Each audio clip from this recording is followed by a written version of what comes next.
good morning. I just finished a very nice session here by the water.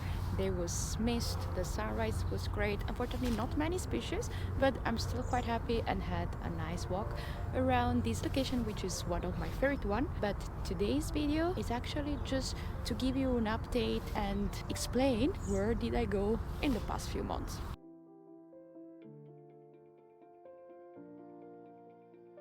In reality, I don't think that even my mom watches these videos, but in case there's someone who was wondering where did I go, because I've seen that there were quite a few new subscribers, even though I didn't post much, I just wanted to explain where did I go, what did I do, and the reasons behind my absence. I'll start saying that I was busy traveling because I've been to Italy twice during the summer, because for those who don't know, I'm actually originally from Italy. I left the country already a few years ago, but I still go there very often. The problem is that the first time that I visited, I was there in the middle of a heat wave. Now, for 2 weeks straight, we had temperatures around 40 degrees. So I think that I barely survived because I just can't deal anymore with the type of temperature. And I had so many things that I wanted to do in Italy because I have some projects ongoing there as well. But I just couldn't do a single thing because it was way too hot all the time. I was just able to do some progress with my camera traps because I do have quite a few camera traps around. I do own some fields in Italy, so I placed there some camera traps and I was going there just to check the recordings either very early in the morning or very late at night, just to see what was going on. And I'm very happy to say that thanks to the effort that I put in the past year, I now have very reliable trapping points with almost daily passages of both crested porcupines and also European badgers. When I mention the crested porcupines, many people are surprised because they don't know that there was actually porcupines in Italy. Around Europe, Italy is actually the only place with crested porcupines. It's a bit unclear why the crested porcupines are in there. It might be possible that they were introduced in the past, perhaps by the Romans, but anyway, they are around. Apparently, I have a nice pair really living close to my camera trap. And then the surprise this summer was also the European badgers, because I never trapped European badgers the year before, but this time they were there literally almost every single night. So that was so cool. While in Italy, I also initiated another small project building my first stringy pool, this time specifically target for birds. Here I really wanted to build it, especially because with that temperature, I think that water is really important for birds. However, also there, because of the heat, I was able to install it really just the last day before I actually left Italy. So that's a bit of shame. I didn't do that many progresses as I wished I could have done. But I left Italy to reach a much colder place, and one of my dreams came true because I visited the Shetland Islands. So it's a bit funny because I was actually living in Scotland a few years ago. That was before I started wildlife photography, and I was also quite close to the Shetland Islands because I was living up north in one of the few cities that have the direct connection by ferry with the Shetlands. And I remember I always wanted to go, but I ended up never going there because it's very common when you are in a place and you just tend to postpone trips and travels because you just say, oh yeah, I'll live here, I'll be able to go when I'm less busy or when there's less things to do.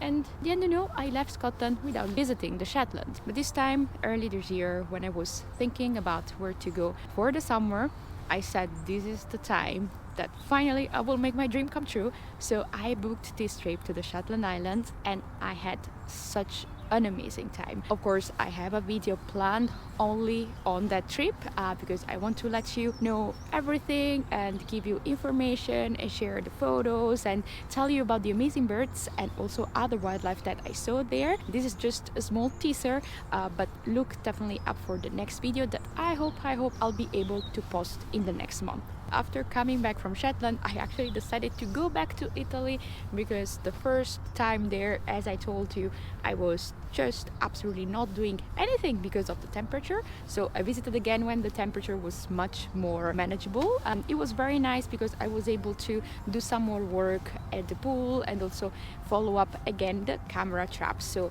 overall, I think I still didn't achieve all the things that I wanted to achieve in the summer in terms of my wildlife projects in Italy.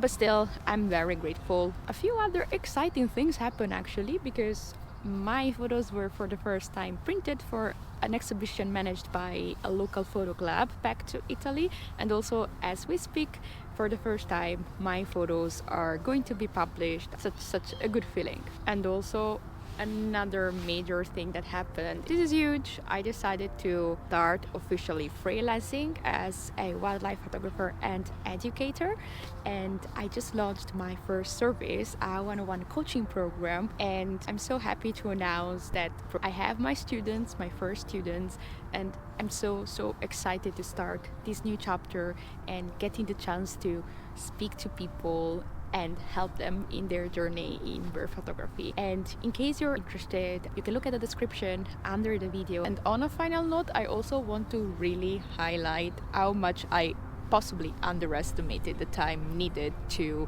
produce good quality YouTube videos. I've always known that, of course, content creation on top of the photography itself is quite something, because I've been doing now content creation on Instagram for more than 2 years, so I know that that's a completely different activity versus just going out and take photos of birds and edit photos. However, going from the scripting to the recording to the editing of long format videos as the one on YouTube is very different, and the learning curve is quite steep, so I'm still learning how to use the proper editing software, so you have to excuse me if my post-production here of videos is not great, but I'm still learning and I'm doing my best, because I really like it, honestly, because being able to say more, tell more, I think it just gives me the chance to go much more into detail in things that in a way that is just impossible when I just create content that it's very fast paced as the one that is good for Instagram. So I really appreciate you being here, and thanks for your patience in waiting for my videos, but I promise they're coming, and there are so many already in the plan. So we have, of course, the Shetland videos. We have also a video review of my new photography backpack from F-Stop. And of course, I also want to share some more tips and tools for beginner bird photographers. So I hope you stick around. In case you haven't done it yet, subscribe to the channel, and I'll see you next time. And in the meantime, enjoy your bird photography.